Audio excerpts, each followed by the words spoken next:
Hello, and welcome to the Spike podcast. I'm Fraser Myers. Thrilled as ever to be joined by Spike's editor, Tom Slater. Hello. And one of our favourite returning guests, legendary comedy writer, Graham Linehan. Hello, how's it going? So lots to discuss today. We'll be talking about Starmer's slipperiness on the trans issue, non-crime hate incidents, and St George Was Actually Turkish Day. If you're a fan of this show, if you're a regular viewer or listener, please consider making a donation to Spiked or becoming a Spiked supporter. 70% of our funding comes from people like you. So please help us out. It's our 25th year of going. We want to go on for another 25 years. And it's only thanks to people like yourself that we can do so. Think about giving as little as £5 a month, and that can really make a difference. Or, splash the cash, get bigger, have a think.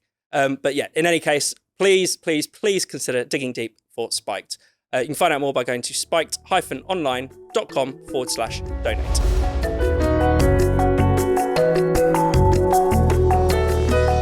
So the fallout from the Supreme Court ruling is still kind of ongoing.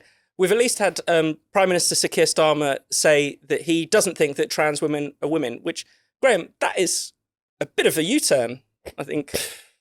Yeah, well, what can you say? Has there ever been a subject over which politicians have made such complete fools of themselves? I think the most extraordinary one was one that's come up a lot recently, which is Bridget Phillipsson stumbling over herself as she decides whether saying, women have a cervix is transphobic.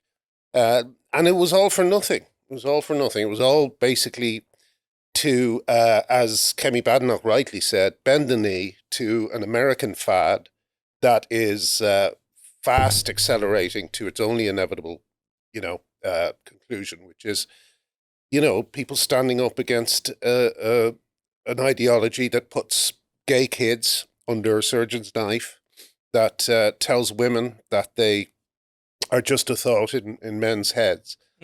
And for some reason, it's still difficult to get any kind of answerability from the people who've been pushing it. They do need to be held accountable for this, and they do need to apologise. I found it extraordinary that Kemi Badenoch was at PMQ's directly telling or asking Starmer to apologise to Rosie Duffield, who he kind of helped, I would say, a sort of passive. He gave passive aid to the people who hounded her and sent her death threats and so on. He is as guilty of her leaving the Labour Party as the people who founded her were, and he can't even bring himself to apologise. Yeah, it's a shocking kind of absence that Keir Starmer displays to me. I compare it to, it really is like opening a pilot of or cockpit of a passenger plane and seeing that there's no one there. He and he should have been the first to say, no, actually, gay kids are just gay. They're not the opposite sex. First to say that women shouldn't receive death and rape threats. But of course, he was kind of not at his post for all of this. Yeah. And I don't understand how anyone believes that he could possibly run a country when he can't even stand up to a few misogynists in his own party. Yeah. So it's a shame, another shameful week for him. Yeah, and Tom, there's been this kind of, we've always been at war with East Asia vibe with Keir Starmer saying, I've always supported, I've always believed in biological sex. Bridget Phillipsson, as you mentioned, Graham, earlier, she's the current Minister for Women and Equalities, saying, I've always supported, spaces for biological women. She didn't literally last year. What have you made of that sort of? Well, it's another lie to go with all the rest of them, isn't it, really? When Keir Starmer or Bridget Phillipsson or anyone else in the Labour front benches try and imply that they've always been defenders of sex-based rights, the way in which they even tried to go on the attack against the Tories, saying that these rights were ripped up on their watch, and so on and so forth. The level of brass neck is industrial grade there. It's absolutely incredible. I mean, it was only back in, 2022 that Keir Starmer was giving interviews saying that trans women are women, and that's not just my view, that's also the legal position. Both of those two things seem to have changed now. It was only a couple of years ago that Bridget Phillipsson was giving interviews saying that someone in possession of a penis should still, under the right circumstances, just wander in to the women's toilets. And so no one is buying this. I mean, on the one hand, it shows that they will get absolutely kind of zero credit for returning to common sense, because they cannot apologise to the people that they've wronged, as you were suggesting there, Graham. They cannot even acknowledge that they have changed their position, which is another thing entirely. And it therefore leaves you feeling a little bit uncertain as to what happens next. Because as we all know, there's the kind of legal position, but then there's also taking the fight to the institutions, putting pressure on the NHS or the prison service. Many places across society that effectively have bounded ahead of, forget where this Supreme Court ruling is, but have basically implemented self-ID in many cases, just because out of their own kind of cowardice and confusion on this particular issue. So it's all round, I think, it's a reminder that, as you were saying, Graham, on this particular issue, so many politicians have made fools of themselves. But Keir Starmer in particular has demonstrated once again that he is a politician of such little substance, of such little principle, of almost zero ideology, to an extent I genuinely don't think we've seen at that level of high office. You know, if you don't like these principles, I've got some more. Someone who is like the anti-conviction politician. He's just this sort of slab-headed receptacle in which you can pour any old crazy idea, and then he'll just jettison it at the moment it becomes, you know, not politically expedient. And all of that is so clear now, and I think that's why a lot of people are going to remain very sceptical about what happens next. And also, you know, he used the disgusting tactic of bringing up Brianna Gay's mother, who, you know, Rishi Sunak made some jokes about Labour's ridiculous trans positions, and they were very, very fast to point to the fact that Brianna Gay's mother was apparently in the in the gallery. Of the House of Commons. Yeah. You know, to use that, to use her in that way, I just thought it went beyond his usual passive dopiness and took on a kind of you know, I think it was evil. You know, it was an evil thing to do, and I don't think history will judge him well. I think he's going to be seen as the last of the kind of middle management prime ministers. You know, the kind of Blair clones who just kind of occupied the position rather than run the country from it. You know, so yeah, it was disgraceful, and also similarly disgraceful was the WhatsApp messages where Chris Bryant and Angela Eagle were in that WhatsApp group. Yeah, but like saying that it was appalling, you know, the decision was appalling. I mean, you know, these people, women's rights are not safe in their hands, you know. And of course, it wasn't just those Labour ministers who were secretly intransigent, whatever they might have said in public. There were also huge protests at the weekend, Tom. I feel like if you weren't convinced that this movement at least had an element or a strain of misogyny into it, then I don't know how you could have missed it after this weekend. They outdid themselves. I think that's fair to say. The outpouring of misogyny and also just derangement that you saw on the streets of London, of Manchester, of Edinburgh, the way in which you saw people just engaging in the most kind of hysterical but also openly sexist sort of rhetoric. And you do wonder to yourself, at what point do the people on these demonstrations, or a lot of their fellow travellers, many of whom were serving politicians or union leaders who tweeted out images from these demonstrations, including horrendous misogynistic placards, or attended various demonstrations in which misogynistic speeches were given and didn't even have the courtesy to leave. You do think that if you're part of a movement that is going around holding up placards that says the only good turf is a dead turf, if you're part of a movement that is going around defacing the statue of Millicent Fawcett, the trailblazing suffragist, if you're part of a movement which has its foot soldiers urinating in public, protesting against the fact that they're no longer allowed to use the women's loos, at what point do you say to yourself, maybe we're on the wrong side? I don't understand. At what point are you going to realise that this was never about trans rights, in quotation marks? This was always about the theft of women's rights, effectively, and venting the most unreconstructed hatred of women in the process. Right. Yeah, the great thing about the protests was that it was almost like a second win for women. Women have been putting up with these men for years at Let Women Speak events, at, you know, Julie Bindel, you know, you might remember her being blocked by men not letting her speak in colleges and so on. And always, because the BBC and other mainstream outlets have refused to cover these these protests. No one had any clue that they were going on. So this week was great because they, even so-called trans allies were, as you say, posting these photographs of the only good turf is a dead turf. And people finally got to see trans activism for what it is. It's a men's rights movement, And these protests, they just showed everybody what's been going on.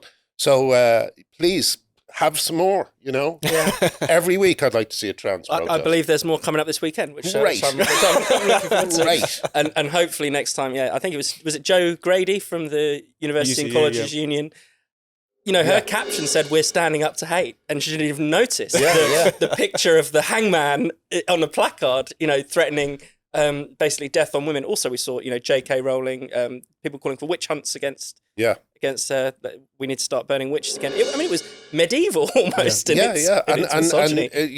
we will see this weekend whether two-tier policing is real or not, because these are violent threats, and there's people in prison for far less at the moment. Let's see if we see an actual even-handed approach to violent threats raised against women. And sticking with the theme of policing, we should talk about non-crime hate incidents. Finally, a major political party has said that they've got to go. The Conservatives have said it would be their policy if they're re-elected to end this policing tool. Just to explain a little bit. So, I mean, by nature of them being non-crime, they're not actually part of the law.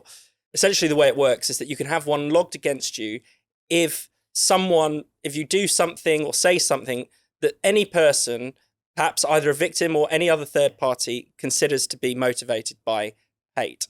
Which, Tom, this leads to the absurdity where just about anything can be interpreted as a non-crime hate incident and can be logged by the police as a result. No, absolutely. I mean, the Free Speech Union reckon there's in excess of about 250,000 of these things that have been recorded in recent years. And there's some of the high-profile cases that people will remember. Harry Miller having one recorded against his name by Humberside Police because, amongst other things, he reposted a trans-skeptical limerick on social media, famously visited by the police, called up by the police, saying that they needed to check his thinking. That was kind of the moment in which this issue really exploded into public consciousness, and his court case was one of the key ones in terms of paring back this process and ultimately leading it to becoming a big political issue. But the number of cases which have been exposed since then are even more absurd. I mean, there was the gentleman who had one recorded against him because he kept whistling the theme tune of Bob the Builder to his neighbour. There was the number of school children who have had them recorded against them, which was never supposed to be part of the plan, but the police have just been doing it anyway.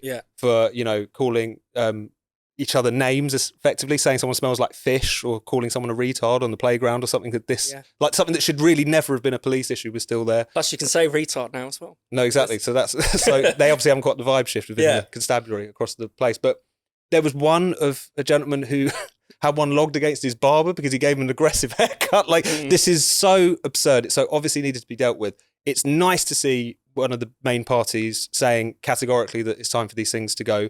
It would have been even nicer if the Tories had done this when they were still in power, although there were efforts to pare the process back, because it's just one of the more sinister forms of speech policing that exists, precisely because it's non-crime. You're really getting into the realm of pre-crime, kind of Philip K. Dick territory, when you're essentially kind of quasi-criminalising speech, even though no law has been passed suggesting that you can. And it's always worth remembering in this isn't just something that's on a police database quietly somewhere. It can sharpen an advanced DBS check. It could stop you getting certain types of jobs. It could potentially ruin your job prospects. So great to see it, a little bit late in the day, but still a positive development, I would say. And also the police don't have to inform you that they've recorded it against you. So you could have this black mark against your name for essentially thought crime, and you might not even know about it. And I think I have one. Or maybe we can find out. If you know the police force, we can probably find out. But I don't know. It's likely. And that is a trend that we're seeing now, is that because the police seem desperate to sort of atone for past wrongs, that they will happily just become the weapon of whatever activist group is willing to try and use them. We've seen that with the trans issue time and time again. We've seen it, more recently with even more absurd small-scale stories of, a school getting upset that a couple of parents are complaining too vigorously, and so they can effectively send the heavies round to try and, terrify them. It's incredible. Again, it's the absence at the top. I've said it before, but Keir Starmer said he would end the culture wars. The person who's ended the culture wars is Trump. You know, Trump has taken serious steps to make sure that individuals on the ground aren't fighting these battles in their daily life. You know, whereas Starmer, who again is just this absence, his kind of lack of conviction on any subject means that the fights have to be, undertook by ordinary people. You know, so we see all the court cases, all the tribunals, because he's just not doing his job. So it'll keep going on until we get, I hate to say this, but someone with, I don't want to say a strong man because that suggests something else. But like we have to get someone who actually wants to govern, and make decisions, because otherwise, we'll all be fighting. I mean, it's one reason why I'm getting out of the UK. Yeah. Because, I'm sick of having these arguments and fights and knowing the law not protecting me, the law not protecting my freedom of speech, my employer's not protecting my freedom of speech. I'm done with it all, Yeah. So, and you think that even if someone like Starmer might not be, we can't expect him to be a free speech absolutist, but you'd at least think he'd understand, or you'd think someone in the police would understand that this stuff is trivial. It's at least, very least, a waste of police time. Yeah.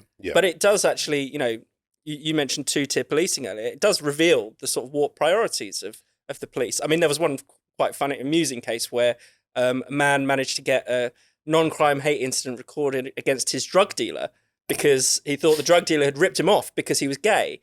And you think, what's the hierarchy of criminality in that kind of circumstance? Yeah. Tom, do you want to add? No, it's a reminder that I think there is a tendency to, when you look at all of the speech policing that's been going on, to say that ultimately the police are just enforcing the law. The problem is the politicians. That's ultimately true. Of course it is. The failure to act, as you're saying, Graham, is precisely why this stuff goes on unabated. But the non-crime hate incident is a great example of how a lot of this stuff was generated from within the police themselves. These non-crime hate incidents, they were never collected because there was an act of parliament. Basically goes back to the Macpherson report in 1999, this recommendation that you should record racist incidents as a kind of form of intelligence to work to make sure that you kind of get ahead of any potentially violent action that might happen later. It slowly percolates through all the policing quangos, and then they come up with this absurd guidance which basically compels police forces, says that automatically they should be logging these things, that it should go for every protected characteristic, no safeguards whatsoever in place, and you end up in the situation that we're in now. I think because the police, even though it might have a kind of small c conservative sort of reputation, has been as given to being captured by these ideologies as any other, not least I think because they've got it in their head that the way they atone for horrendous past wrongs, like the botched investigation into Stephen Lawrence's murder, is to police hurty words on the internet, which is a grotesque conclusion to come to, but it seems to be the one that they have come to. So it's a reminder, I think, that the fight is legal, obviously, it's political. It's also about our institutions, which is why you do need a concerted effort in the way that we've been talking about to push this stuff out. It's kind of like, it's insufficient to just be kind of unwoke and to ignore the culture war. You've almost got to be like kind of Ibram X. Kendi way, actively anti-woke to actually get this stuff pushed out at this point. Wasn't there some sort of meeting at MI5 where they argued that the far right was the greatest threat to what's the word? Peace in the UK, or public order in the UK. I mean, to look at the recent examples of anti-Semitism that we've had for the last few months or year or two, and to come to that conclusion is absolutely extraordinary. And it just shows that, we unfortunately, the UK unfortunately has some ideological actors in positions where they're going to do as much damage as Kim Philby did, when he betrayed the UK. And I don't think it's being seen as the emergency that it is. It's again, you need someone with conviction to actually step in and fix all this stuff. I suspect it might have been the Home Office rather than MI5, because even if MI5 has gone woke, and there's no, is it the head of MI5 or MI6 who's got his pronouns in his bio? I can't remember which one. Might be both, but at least MI5 will. There's no way for MI5 to get around the fact that their caseload is overwhelmingly to do with Islamist terrorists rather than far-right terrorists. But interestingly, the referrals to Prevent are hugely, over. It's often, far-right or even just right-wing. William Shawcross did the review into Prevent, found that people would just basically, people who had the same views as like right-wing columnists or something would be sort of marked as a terrorist threat. Yeah. But yeah, certainly the Home Office thinks that. Well, and we know what Keir Starmer thinks. We've seen the reaction to adolescents, haven't we? Yeah. That's the great. It's an attempt threat. to force everyone to think the way your average BBC journalist thinks, or or Guardian columnist. Everything outside of that extremely narrow belief system is to be suspected, and it makes for. It's a terrible cultural thing as well, because it makes for a sort of bubbling mediocrity. That's always there, and that once you step outside the realms of it, you're immediately shut down, which is hugely dangerous at a time when I saw yesterday a piece that argued that the UK could be on the road to civil war, and like that might be hyperbole, but we need to know that if something does go wrong, if the infrastructure of the UK is affected by mass civil unrest, that we have people who will, be grown up enough to deal with it, but we don't have anything close to that. Let's talk about St George's Day. We can get on to was he actually Turkish / Palestinian / Persian? That was a bit muted this year. A bit muted this year. I was a bit disappointed because I thought I'd have an opportunity to write the article that I do every couple of years. Yeah, Nick, out of that tendency, I had all the jokes ready to go. Let's be honest, we're all very excited. We're all waiting. Has Otto English done his tweet? We all look forward to it. But Tom, you've written about Keir this week. Keir Starmer gave a little St George's Day address in Downing Street. He had all the St George's flag bunting. He described himself as a true Englishman. Yeah. Or woman, I don't know. Yeah. Where he's landed on that one. Yeah. But no, it was interesting, I think, primarily because of how unintentionally cringy it was. It was this sort of showcase of that kind of very irritating kind of centrist dad version of patriotism, which almost makes you long for even the more unpleasant forms of nationalism. It's so irritating to actually watch it unfurl. It talks about his patriotism is rooted in 1996, Euro 1996. That's like the year zero for like the centrist dad patriot. It's just about being supplanted now, I think, by the Olympics opening ceremony. But like it's kind of those two things is where the nation was founded. Yeah, effectively. He was talking about Eccles cakes. He was talking about Melton Mowbray pork pies. It was a really all things we like. But absolutely, Gary Lineker was in attendance. Ross Kemp was there for some reason. It was one of those things where it was like if you had to come up with a sort of satire or a parody of what a clumsy Keir Starmer attempt at patriotism would look like, it would be there.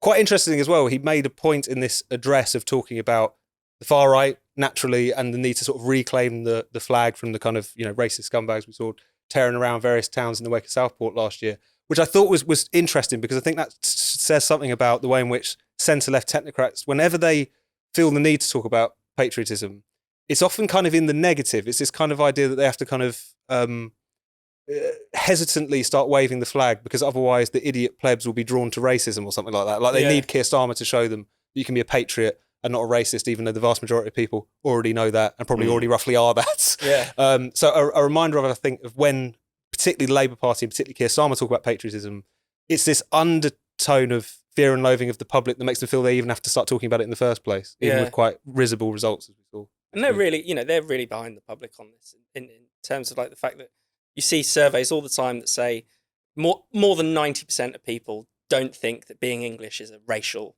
issue. That anyone can be English, either they're born here or they integrate here.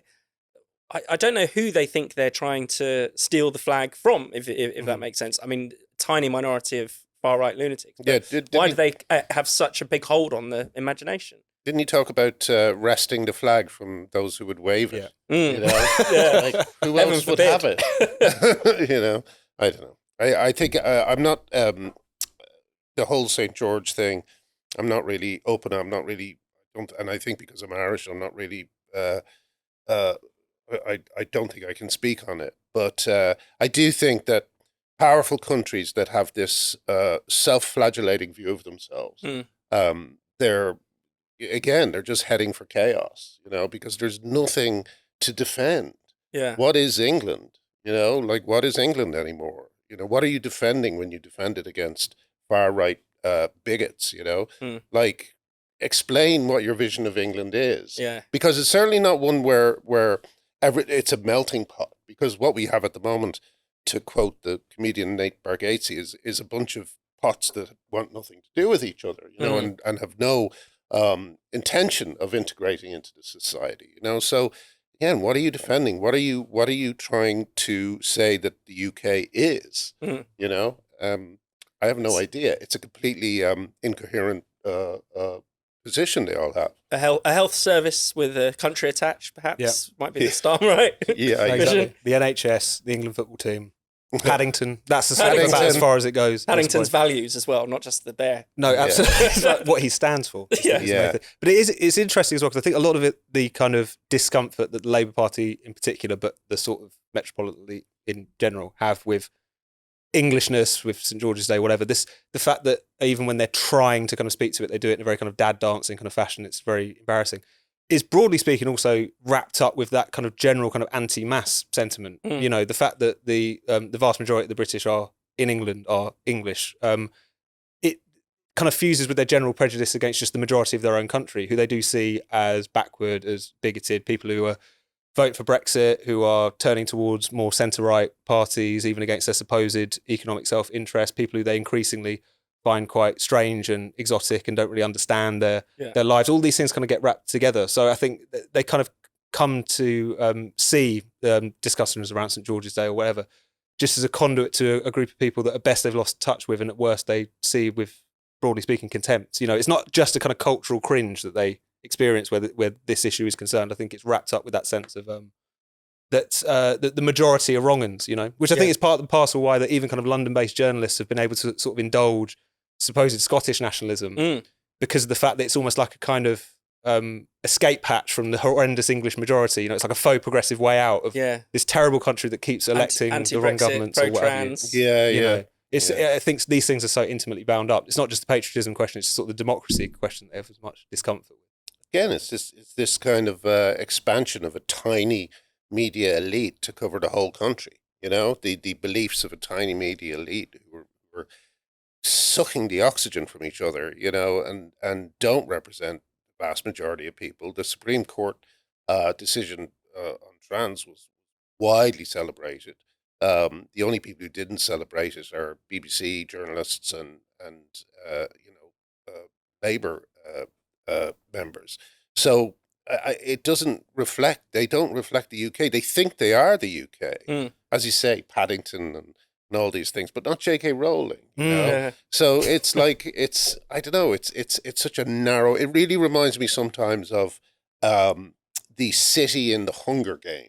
You remember the city in the Hunger Games where they're all dressed like Vivienne Westwood, you know, and they basically just kind of pit the commoners against each other.